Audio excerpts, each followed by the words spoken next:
పవన్ కళ్యాణ్ గారు.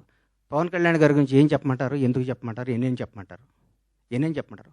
ఒక గొప్ప మానవత్వం గల వ్యక్తి, ఒక నిజాయితీ గల నిబద్ధత గల వ్యక్తి, నీతివంతుడు.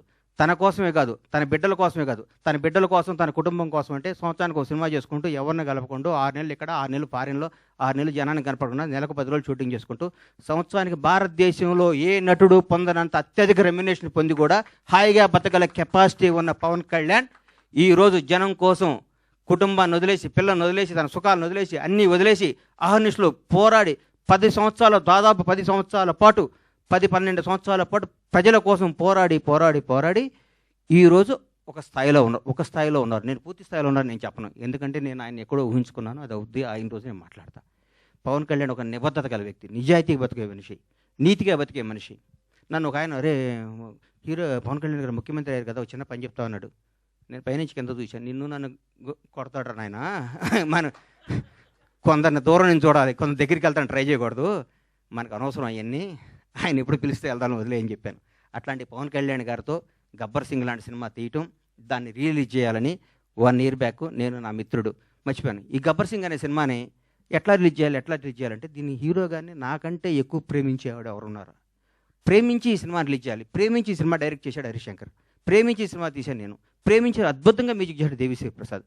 ప్రతి ఒక్కళ్ళు, రమేష్ రెడ్డి గారు కానీ, సతీష్ కానీ, ఆ కోడైరెక్టర్లు కానీ, మా బాబీ కానీ, రామారావు గారు కానీ, ప్రతి ఒక్కళ్ళు ఈ సినిమాకి, మా విజయ్ కానీ డైరెక్టర్ అయ్యాడు విజయ్ కానీ, ఒక్కళ్ళు కాదు, మా హనుమంతరావు గారు కానీ, మా సుబ్రహ్మణ్యం కానీ, మా అయ్యప్ప కానీ, మా ప్రొడక్షన్ కానీ, మా టీం, మా శ్రీనివాస్ గారు కానీ, ప్రతి ఒక్కళ్ళు ఈ సినిమా ఇది కొట్టాలి సార్, ఇది కొట్టాలి, ఇది పండగ.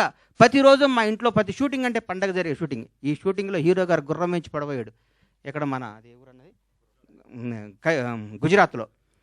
షాక్ అయిపోయాను నేను, కింద పడితే ప్రాణం పోయేది ఆ రోజు. పవన్ కళ్యాణ్ గారికి ప్రాణం పోయేది. మాకు తెలియదు ఆ గుర్రం మా మాట ఉంటుందని. డైరెక్టర్ ఉన్నాడు, నేనున్నాను, గుండె ఆగిపోయింది. ఆ రోజు పొరపాటున ఎన్ని ప్రమాదాలు తట్టుకున్నామండి ఈ సినిమాలో, ఎన్ని ప్రమాదాలు. ఎంత కష్టపడ్డాడండి హీరో గారు.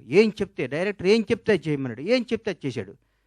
జనం దీనికి బ్రహ్మరథం పెట్టారు. పవన్ కళ్యాణ్ కడుపు నిండా ఒకే రోజు బిర్యానీ, చికెన్ బిర్యానీ, మటన్ బిర్యానీ అన్ని కలుపుకొని కడుపు నిండా నిద్రపోయిన ఈ సినిమాని ఈ విధంగా రిలీజ్ చేయటం నా అదృష్టం. మా సత్యనారాయణ గారికి, ఈ సత్యనారాయణ గారిని ఎందుకు ఎన్నుకున్నానంటే, జనసేన నాయకుడు ఆయన. పవన్ కళ్యాణ్ గారిని నాకంటే ఎక్కువ అభిమానించేవాడు, పవన్ కళ్యాణ్ గారిని నాకంటే ఎక్కువ ఉన్నత స్థాయిలో చూడాలని గొడవ కూడా చేసేవాడు. అట్లా టైం చేతిలో ఈ సినిమా పెడితే అద్భుతంగా ఉంటుంది. ఈ సినిమాని ప్రతి ఒక్కరూ ఈరోజు రిలీజ్ అయిందనే విధంగా చూసే విధంగా ఈరోజు ఇంత క్రేజ్ రావటం అంటే, గబ్బర్ సింగ్ రిలీజ్ అప్పుడు ఎన్ని ఫోన్లు వచ్చినా అన్ని ఫోన్లు వస్తాయి, నాకు టికెట్లు అని. నేను థియేటర్లకు ఫోన్ చేసిన టికెట్లు, సార్ ఇది సెకండ్ రిలీజ్ అని మేము ఆల్రెడీ అన్ని పెట్టేస్తే మొత్తం అయిపోయినాయి సార్, మాకే టికెట్లు లేవంటున్నారు వాళ్ళు. నేనేం చెప్పాలి, నాకు అర్థం కావట్లేదు. థియేటర్లు పెంచుతున్నాం, అద్భుతంగా చేస్తున్నాం. ఇది సినిమాని ఇంకొకళ్ళు రిలీజ్ చేయాలంటే కూడా గబ్బర్ సింగ్ అంత కలెక్షన్ రావాలని అనుకొని రిలీజ్ చేసే స్థాయిలో ఉంటుంది ఈ సినిమా రిలీజ్. ఏ సినిమా రిలీజ్ గబ్బర్ సింగ్లా కలెక్ట్ చేస్తండి అని ఏ సినిమా అయినా ఈరోజు తెలుగు సినిమా రంగం భారతదేశంలో తెలుగు సినిమా రంగం వైపు చూస్తున్నారు.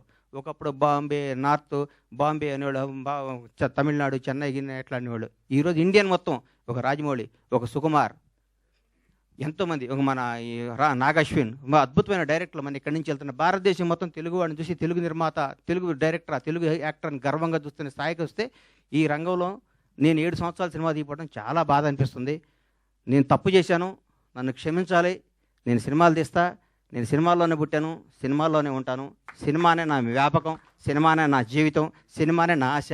బ్లాక్ బాస్టర్ల సినిమాలు తీస్తా, బ్లాక్ బాస్టర్స్. ఇండస్ట్రీ మొత్తం బండ్లాగానే పరమేశ్వర ప్రొడక్షన్స్ అంటే ఏంటో మళ్ళీ చూపిస్తానికి అదే సంకల్పంతో బతుకుతానని మీ అందరు ఆశీస్సులు కావాలి, మీ అందరు అభిమానం కావాలి, మీ అందరు ప్రోత్సాహం కావాలి. ఎక్కడెక్కడ నేను చిన్న తప్పులు చేస్తే నన్ను క్షమించి నన్ను రెక్టిఫై చేయాలి, కానీ దాని మీద రాయకూడదు మీరు. అది నా విన్నపం. ఎందుకంటే వీడు దొరికాడని రాస్తారు, అది నా విన్నపం. అందుకు థ్యాంక్ యూ. ఈ సినిమాను ఆదరించి మళ్ళీ ఈ సినిమాకు వచ్చే కలెక్షన్స్ బిత్తరపోయే విధంగా ఉండాలని మనస్ఫూర్తిగా కోరుకుంటూ, ముఖ్యంగా పవర్ స్టార్ అభిమానులకి మనందరికీ నేను చెప్తున్నా, ఇంతకుముందు పవర్ స్టార్ పవన్ కళ్యాణ్ గారు, మనం ఏం చేసినా పవన్ కళ్యాణ్ అభిమాని ఎగిరినా న్యూసే, తగ్గిన న్యూసే.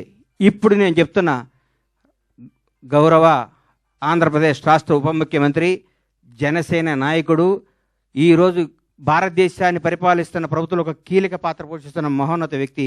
మనం థియేటర్లో చాలామంది థియేటర్లు ఎందుకు ఇవ్వట్లేదు అంటే, బాబోయ్ మీ పవన్ కళ్యాణ్ కోసం మా సీట్లు కొడతారంటున్నారు.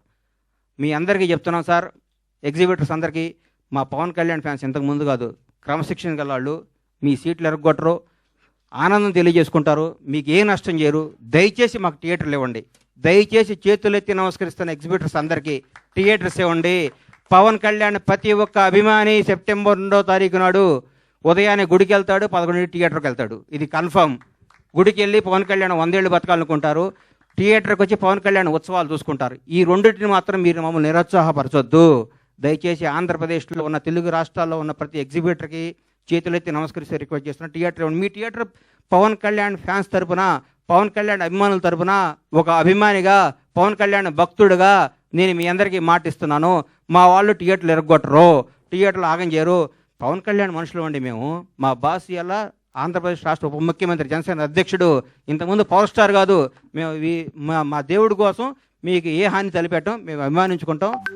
ఈ గబ్బర్ సింగ్ సినిమా తీస్తే మాకు దైవ దర్శనం జరిగినట్టు కాబట్టి మా దైవ దర్శనానికి మీరు ఆటంకం కలిగించొద్దని రిక్వెస్ట్ చేస్తున్నాం.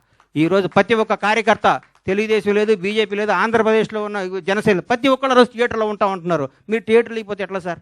ఇవ్వండి, దయచేసి ఇవ్వండి, మమ్మల్ని ఎంకరేజ్ చేయండి. Thank you. సూపర్.